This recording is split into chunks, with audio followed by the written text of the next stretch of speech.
अंकुश शेठ, आपल्या आजच्या झेडपी गटातल्या विजयाबद्दल आपण काय सांगाल? प्रथमतः हा विजय स्वर्गीय अजितदादा पवार साहेब, महाराष्ट्राचे उपमुख्यमंत्री यांच्या चरणी हा विजय अर्पण करतो. आपल्या तालुक्याचे नेते अतुल शेठ बेनके साहेब आणि आपल्या विभागाचे खासदार डॉक्टर अमोल कोल्हे साहेब यांनी माझ्यावर जो विश्वास दाखवला आणि जनतेने तो विश्वास सार्थ करून दाखवण्याचं काम केलेलं आहे. निश्चितच या विजयाची मला एवढ्या मोठ्या प्रमाणात विजय मिळेल अशा पद्धतीची काही अपेक्षा नव्हती, परंतु जनतेने एवढा मोठ्या प्रमाणात कौल दिलेला आहे आणि निश्चितच या मतदारसंघामध्ये जास्तीचं काम करण्याची जबाबदारी ह्यापुढील कार्यकालामध्ये माझ्यावर आलेली आहे आणि जनतेच्या सर्व अपेक्षा पूर्ण केल्या जातील असेच या विजयाच्या माध्यमातून या ठिकाणी सांगतो. उदापूरमधून राष्ट्रवादी काँग्रेसला पहिल्यांदाच अधिकचं मतदान झालं आहे, म्हणजे प्लस मतदान पहिल्यांदाच झालं, याच्याबद्दल काय सांगाल तुम्ही?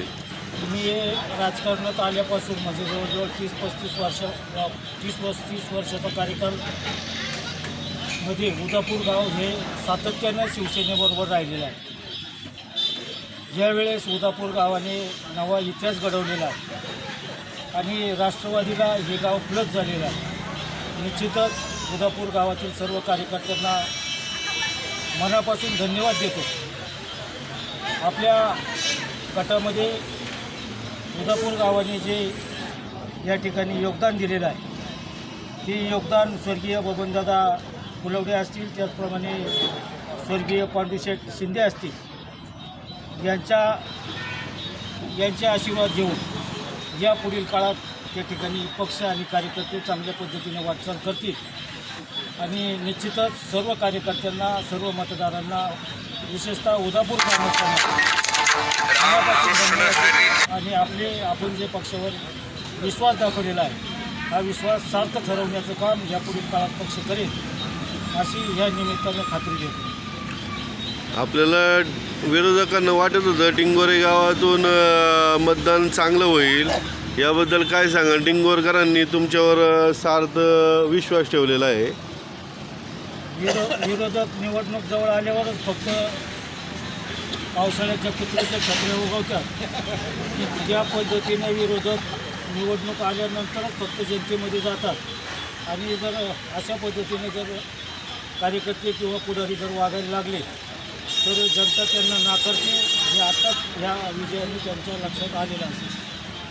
एकंदरीत पिंपळगाव, जोगा, तळेरान, उदापूर, डिंगोर, बल्लाळवाडी सर्वच गावांनी आपल्याला लीड दिलं आहे. काय सांगाल तुम्ही? या मोठ्या गावांमध्ये आपलं जे कामकाज होतं कसं होतं? आता या मतदारसंघातली जर प्रचाराची परिस्थिती पाहिली तर ही निवडणूक शरद सोनवणे विरुद्ध अंकुश आमले अशा पद्धतीनं लढली गेलेली आहे आणि मला वाटतं आमदार साहेबांनी एवढ्या खालच्या पातळीवर जाऊन या मतदारसंघामध्ये लक्ष देऊन पैशाचा वारेमाप वापर केला आणि एवढ्या मोठ्या प्रमाणात वापर करूनसुद्धा जनतेने त्यांना नाकारलं आणि मला वाटतं ह्या पराभवाची नैतिक जबाबदारी आमदार साहेबांनी स्वीकारून राजीनामा दिला तरी चालेल.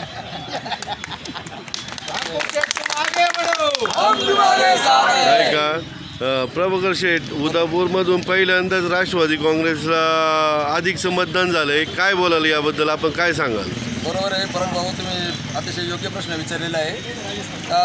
इथून मागचं जर बघितलं तर सातत्याने आपल्या राष्ट्रवादी काँग्रेस पक्षाला त्या ठिकाणी कमीच मतदान होतं, परंतु यावेळेला जे मतदान जादा झालेलं आहे की आपल्या अंकुश शेठ असतील, अतुल शेठ असतील यांनी सातत्याने उदापूर गावावरती त्या ठिकाणी लक्ष ठेवलेलं आहेच, परंतु शिवसेनेचा जो उभाटा जो गट आहे त्याने देखील आपल्याला चांगल्या पद्धतीची आताच्या वेळेला या ठिकाणी मदत केलेली आहे.